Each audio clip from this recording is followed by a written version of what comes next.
સુરતના ઉધના ઉદ્યોગનગર વિસ્તારમાં એક પ્લાસ્ટિક મેન્યુફેક્ચરિંગ યુનિટમાં આગ લાગતા 5થી વધુ શ્રમિકો ગંભીર રીતે દાઝી જવા પામ્યા હતા. બનાવની જાણ થતાં ફાયર અને બ્રિગેડની 5 સ્ટેશનની ટીમોએ સ્ટીક મેન્યુફેક્ચરિંગ યુનિટમાં આગ લાગવાનું કામગીરી હાથ ધરી હતી. તો બીજી તરફ ગંભીર રીતે દાઝેલા 5 શ્રમિકોને સારવાર માટે નવી સિવિલ હોસ્પિટલમાં ખસેડવામાં આવ્યા હતા, જ્યાં તેઓ ગંભીર રીતે દાઝ્યા હોય તબીબોએ જણાવ્યું છે. સુરત શહેરના ઉદ્યોગ નગરી ગણાતા ઉધના વિસ્તારમાં આજે સવારે એક પ્લાસ્ટિકના કારખાનામાં અચાનક ભીષણ આગ ફાટી નીકળતા સમગ્ર વિસ્તારમાં અફડાતફડીનો માહોલ સર્જાયો હતો. ઉધના વિસ્તારમાં ધરતી ધમકીની પાછળ આવેલા પ્લાસ્ટિક મેન્યુફેક્ચરિંગ યુનિટમાં અચાનક આગ લાગી હતી.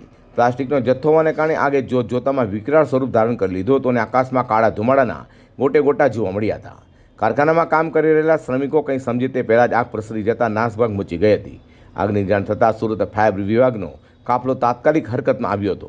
ઘટનાની ગંભીરતા જોતા 5 અલગ અલગ ફાયર સ્ટેશનની ટીમને રવાના કરાઈ હતી. કુલ 8થી વધુ ફાયર ટેન્કરો સતત પાણીનો મારો ચલાવી રહ્યા છે. ફાયરના જવાનોએ જીવતા જોખમે કારખાનામાં ફસાયેલા લોકોને બહાર કાઢવાની કામગીરી હાથ ધરી હતી. આ દુર્ઘટનામાં 5થી વધુ શ્રમિકો ગંભીર રીતે દાઝી ગયા હોવાનું પણ સામે આવ્યું છે. ફાયર વિભાગ અને સ્થાનિકોની મદદથી રેસ્ક્યુ કરેલા તમામ ઇજાગ્રસ્તોને તાત્કાલિક એમ્બ્યુલન્સ મારફતે સુરત નવી સિવિલ હોસ્પિટલ ખાતે ખસેડવામાં આવ્યા છે, જ્યાં તેમની સારવાર ચાલી રહી છે. હું છું સબ fire officer Rohit ખલાસી. Udhna Udyognagar road number 3 ખાતે આગની ઘટના બની હતી પ્લાસ્ટિકના ગોડાઉનમાં, એવો અમને ફાયર કંટ્રોલ તરફથી કોલ મળ્યો હતો. એટલે ઉધના માન દરવાજા અને ડિંડોલી ડુંભાલથી ગાડી રવાના કરી હતી.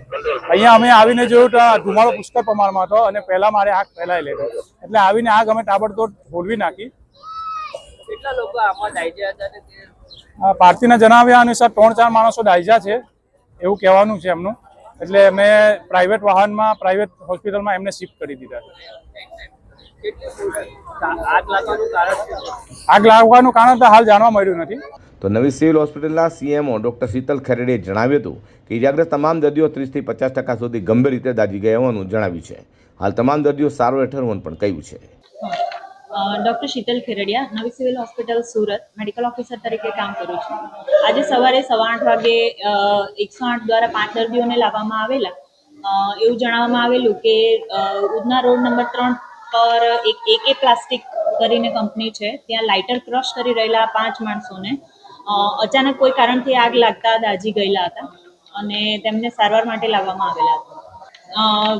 તમામ દર્દીઓને પ્રાથમિક સારવાર ચાલુ કર્યા બાદ સર્જરી વિભાગમાં રિફર કરવામાં આવ્યા છે અને એમની સારવાર ચાલુ છે.